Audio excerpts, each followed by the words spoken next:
Good evening, everyone. I'm Ramuj, and today we're going to look at an issue that's close to all our hearts, the education of our young people. Often, when we talk about problems in our schools, there's one thing that always makes the news and gets complaints. Crowded classrooms, 50, 60, or sometimes even 70 students in one room. They say this is why kids find it hard to learn. But what if I told you that this problem is just a symptom of a deeper, bigger sickness in the system? Behind every crowded classroom, there are stories you don't often hear, problems that seem hidden from many. These are the big, system-wide issues that are slowly breaking down the foundation of our country's future. It's not just about space, it's about quality, support, policies, and the very heart of our education system. Focusing only on the number of students in a room is like putting a small bandage on a deep wound. We need to dig deep and understand what's really causing the pain. So tonight, join me as we look closely at 10 reasons we often miss, factors that are truly stopping Filipino students from learning. From the books they hold to the support their teachers get, we'll find out what's really hurting good education. These are the issues we need to face if we truly want to give the next generation a good future. Let's start this journey.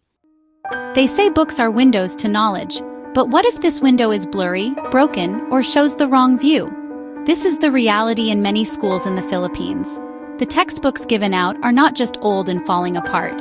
Some are full of factual errors, bad grammar, and information that's not right for today. Just imagine, a generation of young people could grow up with wrong knowledge just because of the books they trust. And the problem doesn't stop there. The way these books are given out isn't fair. Some schools in the city have too many books, while in far-off places, 3 or 4 students share one copy. The bigger issue is how much the system relies only on books recommended by DepEd. Because of this, teachers lose the freedom to choose other materials that are better for their students' needs. The result? A one-size-fits-all approach that doesn't recognize how different kids learn and at what speed. The books that should guide them become chains that stop their critical thinking. If the very foundation of knowledge, the books, are broken, how can we expect the building we're putting up for students' futures to be strong? Imagine a traveler without a map or any signs telling them where they're going. This is what many students in our education system face. One of the problems that isn't often noticed is the lack of clear learning goals for each grade and subject. What exactly should a third-grade student be able to do and know in math? What level of understanding is expected in science for an 8th-grade student? The answers to these questions are often unclear, not just for parents, but even for some teachers. Because of this confusion, there are big gaps in kids' basic knowledge. The sad result is what's called mass promotion, where students are moved to the next grade level, even if they haven't fully understood the lessons in their current grade. They go up the ladder with missing knowledge. A child who can't divide well in elementary school will struggle with algebra in high school. Someone who can't read with understanding will definitely struggle in all subjects. The lack of clear standards creates a domino effect that weakens the whole learning process, leaving students always trying to catch up and not ready for the next step. Our teachers are the heroes inside the classroom. Their main job to teach and shape the minds of young people. But in the current system, it seems like they do more work outside of teaching. They are drowning in tons of paperwork, reports that need to be turned in, and various tasks ordered by the agency. From making lesson plans, checking attendance, recording grades, to filling out so many forms for different DepEd programs, the time that should be spent preparing more creative lessons or giving extra attention to struggling students is used up by administrative tasks. These tasks, though important for keeping track, become a burden and cause stress and burnout for our teachers. Many of these processes are repetitive and could be made easier with technology and automation. Just imagine if there was one central system where data could be entered faster, instead of being written by hand on different papers. Making teachers' jobs easier isn't just helping them. It's a direct investment in the quality of education our children receive. When teachers aren't tired and stressed by paperwork, they have more energy and time to give to their students. There's a quiet crisis spreading in our schools, a crisis that's at the root of many other learning problems. This is the crisis in reading comprehension. You know, the results of the 2022 Program for International Student Assessment, or PISA, were a slap in the face. Many of our 15-year-old students struggle to understand simple texts. This isn't just about recognizing letters and words, it's about the ability to get meaning, analyze information, and form your own conclusions from what you read.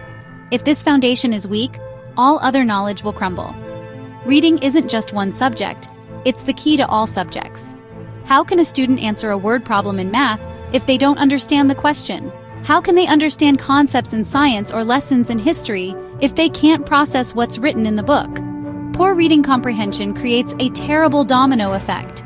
Kids lose interest in studying because they don't understand the lessons. This leads to low grades, skipping class, and eventually dropping out of school. Addressing the reading crisis can't be put off. It's the first step to healing the whole system. Nowadays, the internet and technology are no longer luxuries, but necessities, especially in education. But in the Philippines, a big gap separates those who have from those who don't. This is called the digital divide. While students in urban centers might have access to fast internet and modern gadgets, our countrymen in rural and far-off areas are left behind. Many communities still don't have stable internet signals, and many families can't afford to buy a smartphone or laptop for their children's studies. You know, the pandemic really showed how bad this truth is. The lack of digital tools means a lack of opportunity. Students without internet access can't research for their assignments, can't watch educational videos, and can't join online learning platforms that offer extra knowledge. This gap isn't just about technology. It's a gap in information, in skills, and in the chance to get ahead in life. Until we fix the digital divide and make sure every Filipino child, no matter where they are, has equal access to the digital world, good quality education for all will remain just a dream. Giving tablets and laptops to schools is a good step, but it's just the beginning. Having a gadget doesn't automatically mean better learning. You know, another big challenge is the lack of enough training for teachers and students on how to use educational technology, or EdTech. Many teachers are not comfortable or don't know enough about how to use technology in their teaching. The result? Expensive tablets become just digital books, or even worse, are only used for games instead of learning. There's a need for ongoing training and support to make technology an effective partner in the classroom. Besides training, having good quality and suitable digital content is also very important. It's not enough to just have internet access. There also need to be educational apps, videos, and websites that match our curriculum, are in a language kids understand, and fit their culture and context. Right now, many of the available materials come from other countries and don't always fit the experience of Filipino students. True digital change in education isn't just buying hardware, it's investing in software, the knowledge of teachers, and the quality of digital content they will use to shape the minds of children. The physical environment of a school directly affects a child's ability to learn, but in many parts of the country, the condition of our schools is truly heartbreaking. Classrooms with holes in the roof, where rain leaks in and causes damage to supplies and makes kids miss class. Walls with cracks, causing worry about the safety of teachers and students. Dirty restrooms without enough water, which can cause sickness. These conditions are not just distractions. They are threats to the health and well-being of those in the school. A child worrying if their ceiling will fall, or a child suffering in the heat because of no proper ventilation, cannot focus well on their lessons. Overcrowding, which we often point to as a problem, is also a symptom of not having enough classrooms. Building and keeping safe, clean, and pleasant facilities should not be seen as an expense, but as an important investment, because a good classroom gives dignity to learning and creates an environment where knowledge and dreams can grow. They are the backbone of our education system, but how much do we really value our teachers? Behind their smiles and dedication are stories of tiredness, sacrifice, and often neglect. One of the critical issues is the lack of real focus on their professional development and mental health. Many seminars and trainings, yes, but often they are just one-time deals, focused on rules, and don't really address their true needs to get better at their job. They need continuous mentoring, chances to learn more, and support for new ways of teaching. More than that, we need to talk about their mental health. Being a teacher is an emotionally and mentally tiring job. The heavy responsibility, the low pay compared to their work, and the pressure from different sides cause intense stress and burnout. But where can they go for help? There are few programs in schools that directly address their mental and emotional well-being. When a teacher is burned out, their teaching, their patience, and their relationship with students are affected. Taking care of our teachers is taking care of our children's future. The ultimate goal of education is to prepare young people for the real world so they can be productive members of society and have good jobs. Here, we see another big gap: the mismatch between what's taught in school and the skills truly needed outside, especially in the workplace. Many curriculums focus on theory and memorization, but lack in developing what are called 21st century skills: critical thinking, problem solving, creativity, collaboration, and communication. Students graduate full of information, but don't always know how to use it in real-life situations. This gap is even more visible in technical vocational tracks and even among college graduates. Many companies say they find it hard to find applicants with the right skills, even though many have graduated. This is because students lack exposure to hands-on training, internships, and projects that reflect real industry challenges. There needs to be a stronger connection between schools and industries to ensure that the curriculum is always up to date and meets the needs of the economy.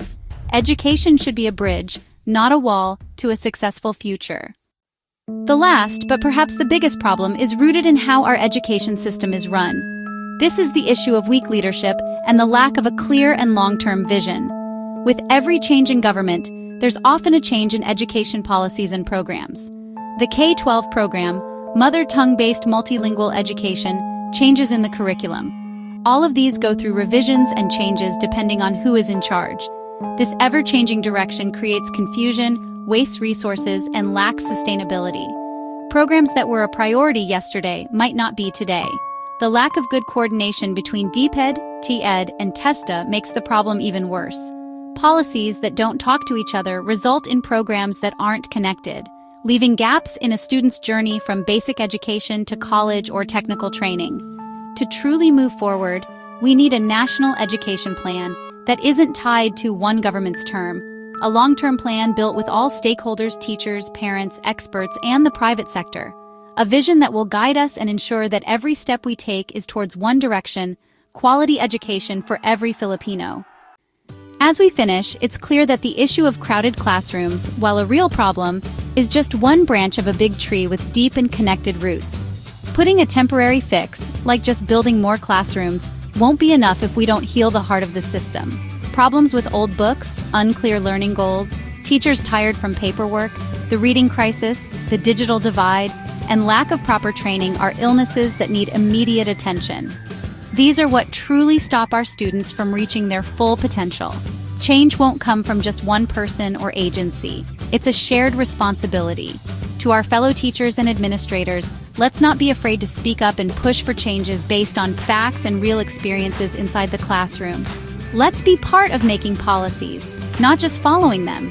Asking for better support, more meaningful professional development, and less bureaucratic work isn't complaining, but a call for more effective service to our students. The challenge is big, but it shouldn't make us lose hope. Every issue we talked about has a solution if we just work together. Understanding the real problems is the first step.